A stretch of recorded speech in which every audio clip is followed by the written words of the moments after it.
तेनालीरामा के खिलाफ षड्यंत्र। तेनालीरामा की कहानी।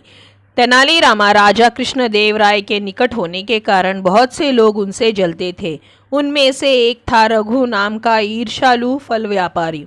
उसने एक बार तेनालीरामा को षड्यंत्र में फंसाने की युक्ति बनाई। उसने तेनालीरामा को फल खरीदने के लिए बुलाया। जब तेनालीरामा ने उनका दाम पूछा तो रघु मुस्कुराते हुए बोला, आपके लिए तो इनका दाम कुछ नहीं है। यह बात सुनकर तेनालीरामा ने कुछ फल खाए और बाकी थैले में भर आगे बढ़ने लगे। तभी रघु ने उन्हें रोका और कहा कि मेरे फल के दाम तो देते जाओ। तेनालीरामा रघु के इस बात से हैरान हुए। वह बोले, अभी तो तुमने कहा कि फल के दाम कुछ नहीं है, तो अब क्यों अपनी बात से पलट रहे हो? तब रघु बोला कि मेरे फल मुफ्त नहीं है। मैंने साफ साफ बताया था कि मेरे फलों का दाम कुछ नहीं है।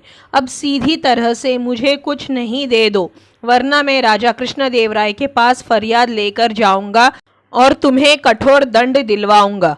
तेनालीरामा सिर झुकाने लगे और यह सोचते सोचते वहाँ से अपने घर चले गए।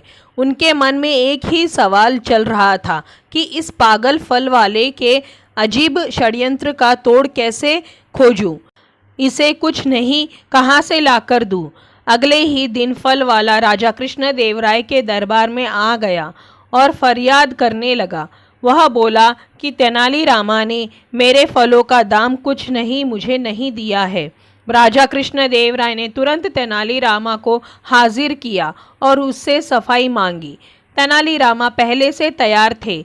उन्होंने एक रत्न जड़ित संदूक लाकर रघु फल वाले के सामने रख दिया और कहा, ये लो तुम्हारे फलों का दाम। उसे देखते ही रघु की आंखें चमक गई।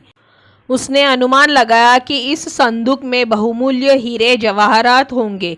वह रातों रात अमीर बनने का ख्वाब देखने लगा और इन्हीं ख्यालों में खोए खोए उसने संदूक खोला। संदूक खोलते ही मानो उसका ख्वाब टूट गया। वह जोर से चीखा, ये क्या? इसमें तो कुछ नहीं है। तब तेनालीरामा बोले, बिल्कुल सही। अब तुम इसमें से अपना कुछ नहीं निकालो और यहाँ से चलते बनो। वहाँ मौजूद महाराज और सभी दरबारी ठहाका लगाकर हंसने लगे और रघु को अपना छोटा सा मुंह लेकर वापस जाना पड़ा। एक बार फिर तेनालीरामा ने अपनी बुद्धि चातुर्य से महाराज का मन जीत लिया था। तो दोस्तों, ये थी तेनालीरामा की कहानी, तेनालीरामा के खिलाफ षड्यंत्र। आपको कैसी लगी? अगर अच्छी लगी तो इसी तरह की कहानियों के लिए चैनल को सब्सक्राइब करें, वीडियो को लाइक करें, शेयर करें। धन्यवाद।